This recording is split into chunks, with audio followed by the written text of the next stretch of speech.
嚟到2026年嘅1月12號咧，我哋咧講下世界盃啊。咁啊，今次講世界盃咧，就係講香港方面嘅新聞嘅。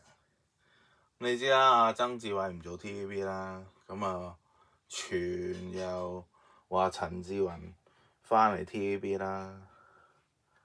咁啊，會唔會陳志雲咧就去同 TVB 爭嘅世界盃主辦權咧？咁啊，陳志雲會唔會揾翻李克勤咧講世界盃咧？即係嗰啲咁嘅猜測。即係你就算你全世界打仗全世界打仗就會全世界戒嚴咁你都會留喺屋企冇嘢做，你都係睇波㗎啦。咁所以咧，應該咧，就算就打仗咧，仲有波睇嘅特別係世界盃OK。